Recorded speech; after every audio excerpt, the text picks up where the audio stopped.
Hiru fake news berrik osatzen duten Nafarroko gobernuaren ezaitzatelanaz kanpaina.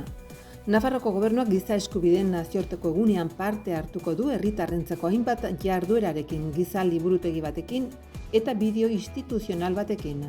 Nafarroko museoak bere erakusketa iraunkor osoa ireki du berriro efizientzia energetikoko obren lehen fasea amaitu ondotik.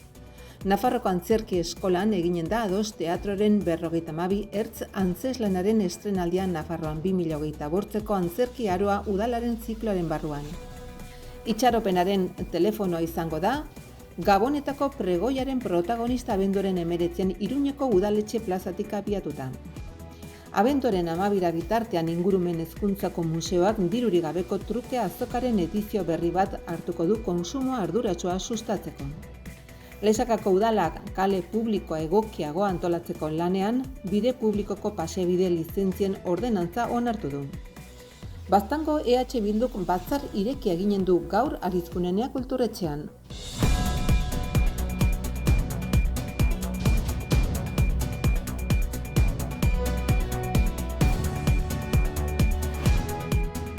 Errege bardean ovniak ikusteko irterak San Ferminetan enzierroa bizikleta ez elektrikoz egiteko aukera edo Zugarramurdiko Kobazuloetako tekno diskoteka batera joateko proposamena. Hoiek dira Nafarroko gobernuak ezaitzatelanaz kanpainaren baitan aurkeztu dituen 3 foru fake news berriak. Ekimen honekin iturriak kontrastatzen ez badira edo azaleko irakurgeta eginez bulo bat sinesten amaitzeko arriskuaz ohartarazteko helburua du Nafarroko gobernuak. Hala, informazio egiazkoa eta plurala defendatzeko kanpaina zabaldu du. 3 irudi berri hoiez gain, sare sozialetan ezagunak diren 2 gazte nafar TikTok, YouTube edo Instagram kanalengatik Igor Morales eta Judith Jaso, Nafarroko gobernuak azaroaren amaieran abian jarri zuen kanpainan parte hartzen ari dira. 30 urtetik beherako gazteak ohartarazteko. Izan ere, gazte hoiek kanal digitalak eta sare sozialak baino ez dituzte erabiltzen informazio lortzeko eta informazioa kontrastatzearen eta baimendutako iturrietara jotzearen garrantziaz dute iritzia osatzeko, buloak edo informazio falsoak zabaldu aurretik. Kanpaina hau Europar Batasunaren mailan bultzatu den estrategiaren barruan kokatzen da, desinformazioaren fenomenoari eta informazio egiazkoa, kontrastagarria eta egiaztagarria ematen duen politika publikoaren defensari aurre egiteko.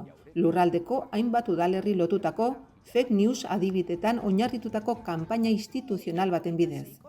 Sinesgarriak, baina erabat falsoak direnak. Albisteak dira manipulatutako irudiekin eta egia itxura duen informazio egiturarekin batera, baina oinarria asmatu batekin. Dena asmatua da, eta hala ere sinesgarri irudi dezake lehen begiradan. Arazoa da, jende gehiegi geratzen dela titularrean, askotan sensazionalista. Digital News Reports 2025 txostenaren arabera, 10 pertsonetatik 7 ez dute benetako albiste bat gezurrezko batetik bereizten. Ez zaitzatelanaz. Partekatu aurretik, pentsatu eta egiaztatu iturri identifikatuak eta fidagarriak direla. Kontrastatu, zalantzan jarri eta galdetu. Horrela, saihestuko dugu desinformazioa zabaltzea.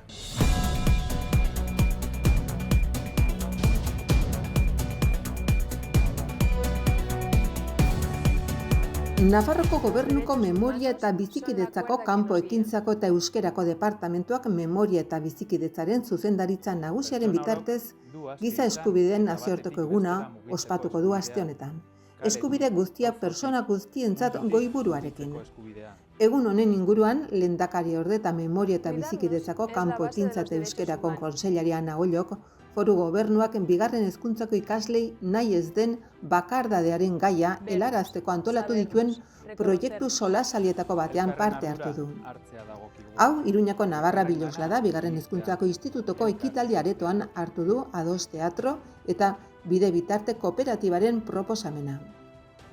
Giza filmoteka proiektuak ikasleek eta irakaslek ondorengo solasaldi batean ikusi eta komentatu ahal izan dituen mikrodokumentala jasotzen ditu. Ikus-entzunezko piezek unkitzeko, hausnartzeko, kontrastatzeko, hitz egiteko eta abarrerako aukera ematen duten testigantza biltzen dituzte.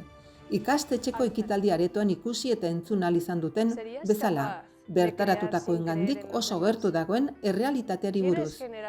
Edozein adinetako personen, naiz ez den bakardadea, landa ingurunetakoa zein hiri ingurunetakoa. Ildo horretan Ollo lehendakari ordeak ikasleak animatu nahi izan ditu ondorengo solasaldian parte hartzera, galdetzera eta gogoetak partekatzera.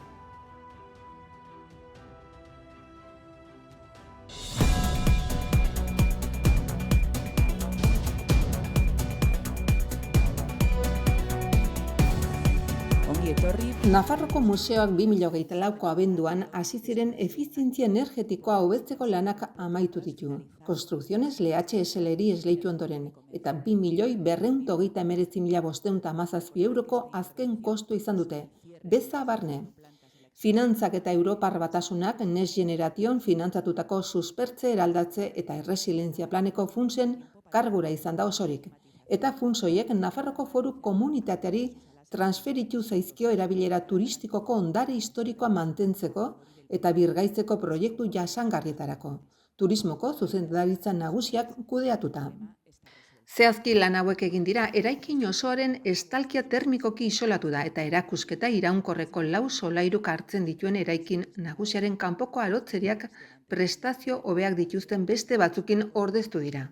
Hoien artean, eguzkitasunetik babesteko sistema gisa, kontraleioak daude, barnealdea modu kontrolatuan aireztatzeko ireki eta domotizatu ahal izateko. Jarduketak eraikinaren fatxada konpontzeare ekarri du.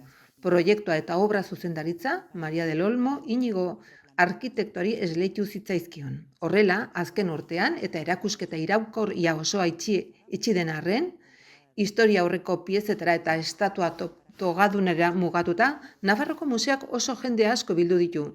51.143 bizitari eta 9.513 erabiltzaile 2028an. Azaroaren 30 arte guztira 60.676 bizitari gehiago izan dira. Hau da, 15% baino gehiago, 2024ko aldi bereko datuekin alderatuta.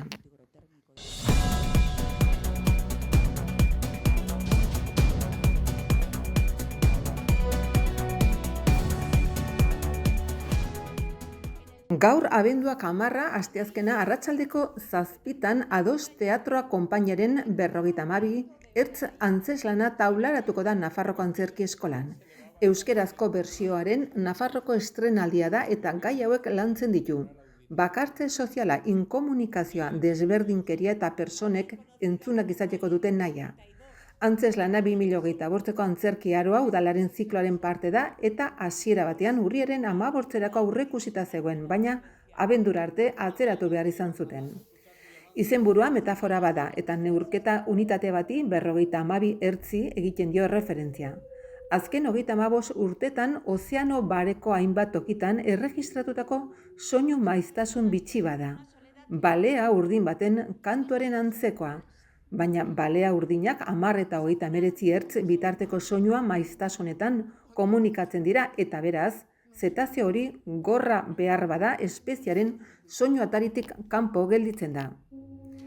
52 ertz aurretik mikrodokumental moduan jasotako nahi gabeko bakardaderen benetako testigantzetatik sortutako ikuskizuna da. Antzesleek testurik gabe hasi zituztenen segua, baina hitzitik benetako personak oinarri hartuta idazitako zenbat personai profil izan zituzten. Hortik aintzinera bakoitzari zegokion rola osatzen aritu ziren antzesleak, bakoitzaren esperientzia abiapuntua hartuta ekarpenak eginez. Testu itxi bat eratu arte. Garbi Losada aritu da zuzendari lanetan, zuzendari testuaren egila da ere Jose Antonio Vitoriarekin batera eta euskerazko bertsioa Bego Losadak egin du.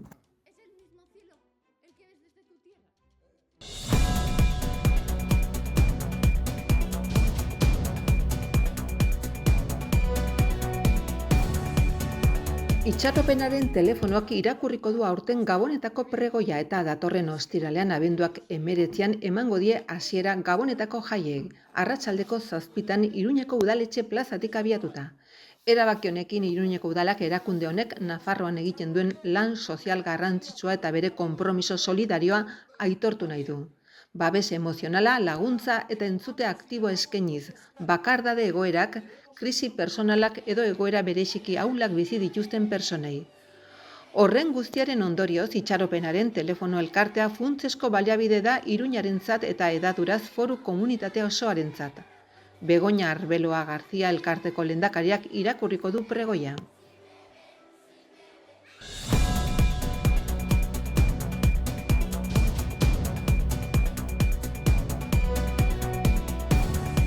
Ingurumen Hezkuntzako Museoak Arrotxapean abenduaren 12 bitartean dirurik gabeko trukerako azoka txikia edizio berri bat egingo du. Datozen Gabonetako jaien aurrean Iruñeko udalak erosketaren alternatiba bat proposatzen du. Berrerabilpenari, kontsumo arduratsuari eta ondorioz lehengaiak eta energia aurreztari bultzada emanez. Azoka irekia dago herritar guztientzat asteartetik ostiralera, goizeko 10:00 ordu batetara eta gainera asteartetik ortzegunera 6:00 8:00. Arropa oinetakoak, abalorioak, liburua, jolasa, jostailuak eta bar aurki daitezke. Pertsonok egoera onean dauden eta jada erabiltzen ez dituzten objektuak ekar ditzakete eta astean gehienez 6 objekturekin trukatu antzeko balioa duten beste batzukin. Trukea Ingurumen Hezkuntzako taldeak gainbegiratzen du, trukea bidezkoa izan dadin eta modu ordenatuan egin dadin. Dirurik gabeko trukerako azoka txikia urtean behin baino gehiagotan antolatzen da Ingurumen Hezkuntzako Museoan.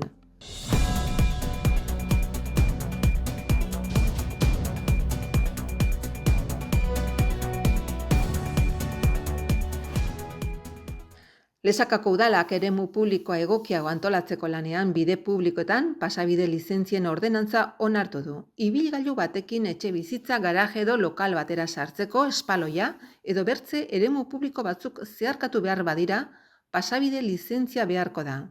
Urteko tasa 40 euro metro linealeko.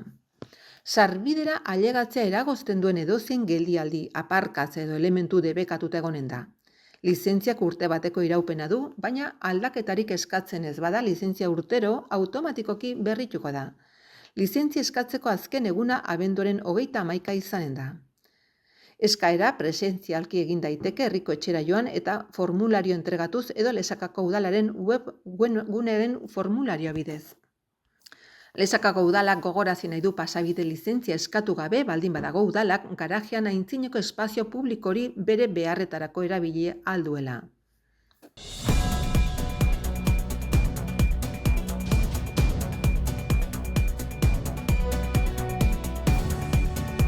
Herritar guztiei zabaldutako hiruhileroko ohiko batzar irekia eginen du gaur Baztango EH Bilduk arratsaldeko 7:00 Arizkuneneako sabaian.